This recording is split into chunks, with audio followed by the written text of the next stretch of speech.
दोस्तों, प्रभु भोज मसीह जीवन का एक बहुत ही पवित्र सैक्रामेंट है जिसमें मसीह बड़ी अहमियत और गंभीरता के साथ भाग लेते हैं। और प्रभु भोज परमेश्वर की एक आज्ञा है जिसे बड़ी पवित्रता के साथ हम मसीहों को लेना चाहिए।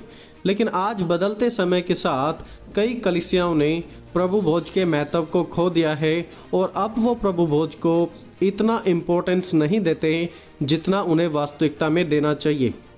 होली कम्युनियन में ब्रेड को प्रभु यीशु की बॉडी और दाखरस को प्रभु यीशु के ब्लड के रूप में मानकर लिया जाता है। तो यह प्रभु यीशु की बॉडी और ब्लड का मसीह विश्वासियों के लिए एक टेंजिबल एक्सपीरियंस हो जाता है। इसकी शुरुआत खुद प्रभु यीशु ने ही की थी। इस प्रकार लिखा है, जब वे खा रहे थे तो यीशु ने रोटी ली और आशीष मांगकर तोड़ी और चेलों को देकर कहा, लो खाओ, यह मेरी देह है। फिर उसने कटोरा लेकर धन्यवाद किया और उन्हें देकर कहा, तुम सब इसमें से पियो, क्योंकि यह वाचा का मेरा लहू है जो बहुतों के पापों की क्षमा के लिए बहाया जाता है। तो देखिए, यहाँ पर हम पढ़ सकते हैं कि प्रभु यीशु मसीह ने खुद इसकी शुरुआत की और प्रभु यीशु मसीह ने खुद इसे दिया और कहा कि तुम इसमें से खाओ और तुम इसमें से पियो, क्योंकि यह मेरी वाचा का लहू है जो बहुतों के पापों की क्षमा के लिए बहाया जाता है। प्रेरित पौलुस ने भी पहला कुरिन्थियों की पत्री में प्रभु भोज के बारे में लिखा। उन्होंने लिखा है, वह धन्यवाद का कटोरा जिस पर हम धन्यवाद करते हैं, क्या वह मसीह के लहू की सहभागिता नहीं? वह रोटी जिसे हम तोड़ते हैं, क्या वह मसीह की देह की सहभागिता नहीं? इसलिए कि एक ही रोटी है तो हम भी जो बहुत हैं एक देह हैं, क्योंकि हम सब उसी एक रोटी में भागी होते हैं। तो यहाँ पर क्लियरली इस बात को दर्शाया गया है कि प्रभु भोज के द्वारा हम मसीह के साथ सहभागी होते हैं और जो दर्द मसीह ने हमारे लिए सहा, इसलिए उसका धन्यवाद करते हुए। इनफैक्ट प्राचीन कलीसिया के लोग जब भी वो एक स्थान पर इकट्ठे हुआ करते थे तो वो प्रभु यीशु की याद में हमेशा रोटी तोड़ते थे। लिखा है, और वे प्रतिदिन एक मन होकर मंदिर में इकट्ठे होते थे और घर घर रोटी तोड़ते हुए आनंद और मन की सिधाई से भोजन किया करते थे। तो वो घर घर जाकर रोटी तोड़ते थे। प्रभु भोज का उद्देश्य भी बिल्कुल क्लियरली प्रेरित पौलुस ने लिखा हुआ है पहला कुरिन्थियों 11 अध्याय उसकी 23 से 26 आयत में। इस प्रकार लिखा है, क्योंकि यह बात मुझे प्रभु से पहुंची और मैंने तुम्हें भी पहुंचा दी कि प्रभु यीशु ने जिस रात वह पकड़वाया गया रोटी ली और धन्यवाद करके उसे तोड़ा और कहा, यह मेरी देह है जो तुम्हारे लिए है, मेरे स्मरण के लिए यही किया करो। इसी रीति से उसने ब्यारी के बाद कटोरा भी लिया और कहा, यह कटोरा मेरे लहू में नई वाचा है, जब कभी पियो तो मेरे स्मरण के लिए यही किया करो। क्योंकि जब कभी तुम यह रोटी खाते और इस कटोरे में से पीते हो तो प्रभु की मृत्यु को जब तक वह ना आए प्रचार करते रहो। तो यहाँ पर इन आयतों पर ध्यान दें, मेरे स्मरण के लिए यानी कि मेरी याद के लिए यही किया करो। इसी कटोरे से पियो तो प्रभु की याद के लिए करो। जब कभी इस रोटी से खाते हो पीते हो तो प्रभु की मृत्यु का जब तक वह ना आ जाए तब तक तुम प्रचार करते रहो। तो चलिए अब हम डिस्कस करते हैं कि प्रभु भोज लेने से पहले या लेते समय हमें किन किन बातों का विशेष ध्यान रखना चाहिए।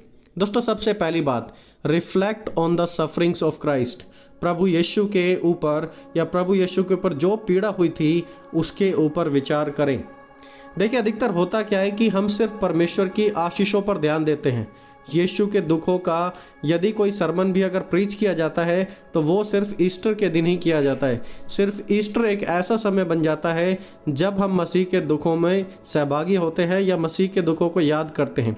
लेकिन वचन के अनुसार तो कहा गया है कि जब कभी तुम इसे पियो तो मेरे स्मरण के लिए यानी कि मेरी याद के लिए तुम ऐसा किया करो। इंग्लिश में लिखा है, do it in remembrance of me. यीशु की याद में ऐसा किया करो। याद करें कि कैसे यीशु का मजाक बनाया गया था। याद करें कि कैसे परमेश्वर ने आपके और मेरे लिए पीड़ा उठाई थी। याद करें उस समय को जब कांटों का मुकुट उन्हें पहनाया गया था और कितने कांटे उनके सर में घुसे होंगे और कितना ज़्यादा दर्द उन्हें महसूस हुआ होगा। याद करें कि कितने दर्दनाक होंगे वो कोड़े जो प्रभु यीशु के बदन पर आपके और मेरे लिए मारे गए थे। याद करें उस दर्द को जो उन्हें भाला मारने के समय हुआ होगा। याद करें उन बड़ी बड़ी कीलों को जो प्रभु यीशु के बदन में आपके और मेरे लिए आर पार की गई थी। याद करें उस भारी भरकम क्रूस को जो उन्होंने मीलों दूर हमारे लिए उठाया। दोस्तों, याद करें उस समय को जब साइड में लटका हुआ एक चोर भी उनका मजाक बना रहा था। और जब हम प्रभु भोज लेते हैं तो हम इन सब चीज़ों को याद करते हैं जो प्रभु यीशु ने हमारे लिए सहा। और यह सब कुछ यीशु ने सिर्फ और सिर्फ आपके और मेरे लिए सहा, सिर्फ और सिर्फ हमारे लिए। तो अगली बार जब आप प्रभु भोज लेते हैं, सहभागी होते हैं, तो थोड़ा रुकें, अपने मन को शांत करें और रिफ्लेक्ट करें उन बातों पर जो प्रभु यीशु ने हमारे लिए सही। तभी तो प्रभु भोज लेने का सेंस बनेगा, तभी उसका हमारे जीवन में कोई फ़ायदा होगा। दोस्तों, दूसरी बात, प्रभु भोज लेने से पहले पश्चाताप करें, रिपेंट। जब हम प्रभु भोज लेते हैं तो यह हमारे लिए एक बिल्कुल परफेक्ट टाइम होता है जब हम खुद भी अपने मन को जांच सकते हैं। यह एक वो समय होता है जब हम गंभीरता से उन बातों को सोचते हैं जो हमने परमेश्वर के विरुद्ध में की हैं। परमेश्वर के विरुद्ध कुछ गलत बोल दिया, कुछ गलत किया, कुछ पाप, कुछ भी जो आपके और परमेश्वर के बीच में रुकावट पैदा करता हो। प्रेरित पौलुस ने गंभीरता से इस मुद्दे के ऊपर लिखा। उन्होंने कहा, इसलिए जो कोई अनुचित रीति से प्रभु की रोटी खाए या उसके कटोरे में से पिए, वह प्रभु की देह और लहू का अपराधी ठहरेगा। प्रभु की देह और प्रभु के लहू का अपराधी ठहरेगा हर एक वो मनुष्य जो अनुचित रीति से भाग लेता है। इसलिए मनुष्य अपने आप को जांच ले और इसी रीति से इस रोटी में से खाए और इस कटोरे में से पिए। तो यदि आप परमेश्वर की नज़रों में प्रभु भोज के समय अपराधी नहीं ठहरना चाहते हैं तो प्लीज़ अपने मन को जांच लें और प्रभु से अपनी देह, प्राण और आत्मा को पवित्र करने के लिए विनती करें कि प्रभु आपके देह, प्राण, आत्मा को शुद्ध कर दे। और आगे प्रेरित पौलुस एक और बात बड़ी गंभीरता से कहते हैं। वो लिखते हैं, इसी कारण तुम में से बहुत से लोग निर्बल और रोगी हैं और बहुत से सो भी गए हैं। क्यों निर्बल हैं, क्यों रोगी हैं और क्यों कुछ मर भी गए हैं? क्योंकि प्रभु की देह को अनुचित रीति से लिया है, सीरियसली नहीं लिया। और दोस्तों, ये हमारे लिए एक बहुत ही गंभीरता से समझने वाली बात है। आगे लिखते हैं, यदि हम अपने आप को जांचते तो दंड ना पाते। यदि हम अपने आप को जांचते तो कभी दंड ना पाते। तो दोस्तों, जब भी आप प्रभु भोज लेते हैं तो प्लीज़ अपने पापों का पश्चाताप करें, तौबा करें, अपने मन को जांच लें कि आपका मन ठीक है परमेश्वर के सामने, दूसरे इंसान के सामने, या फिर नहीं है। पहले उसे जांच लें, उसे ठीक कर लें, तभी प्रभु भोज में सहभागी हों। दोस्तों, तीसरी बात, थैंक गॉड, परमेश्वर का धन्यवाद करें।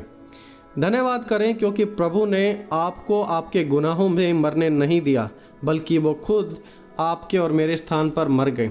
लिखा है, परंतु परमेश्वर हम पर अपने प्रेम की भलाई इस रीति से प्रकट करता है कि जब हम पापी ही थे तब मसीह हमारे लिए मरा। और लिखा है, जब हम भक्तिहीन थे तब मसीह हमारे लिए मरा। दोस्तों, प्रभु भोज में भाग लेना हमें इन बातों को रिमाइंड करता है कि मसीह हमारे स्थान पर मर गया और इसीलिए हमें परमेश्वर का धन्यवाद करते रहना है, क्योंकि अब हमें मरने की ज़रूरत नहीं है अपने पापों में। प्रभु यीशु ने अपना बलिदान हमारे लिए दे दिया। तो अगली बार दोस्तों, जब भी आप प्रभु भोज लेते हैं, इन 3 बातों का विशेष ध्यान रखें, reflect, repent and thank God. विचार करें उन बातों पर जिसके द्वारा प्रभु यीशु मसीह को पीड़ा हुई थी, अपने पापों से पश्चाताप करें और परमेश्वर का धन्यवाद करें कि वो आपके स्थान पर मर गए। और तब प्रभु भोज आपके लाइफ में सचमुच एक प्रभु भोज बनेगा, एक रियल एक्सपीरियंस की तरह आप प्रभु भोज को अपने जीवन में महसूस कर पाएंगे। तो दोस्तों, आई होप कि इस शॉर्ट टीचिंग वीडियो के द्वारा आपके कई डाउट्स क्लियर होंगे, आपको कुछ नया सीखने को मिला होगा। दोस्तों, और भी ऐसी वीडियोस को देखने के लिए आप हमारे चैनल को ज़रूर सब्सक्राइब करें और साथ ही साथ हमसे बातें करने के लिए हमें इंस्टाग्राम या फिर हमारे फेसबुक प्रीच द वर्ड दीपक पर ज़रूर कॉन्टैक्ट करें। दोस्तों, मिलेंगे जल्दी एक और नई वीडियो के साथ। तब तक आप सभी को जय मसीह की दोस्तों।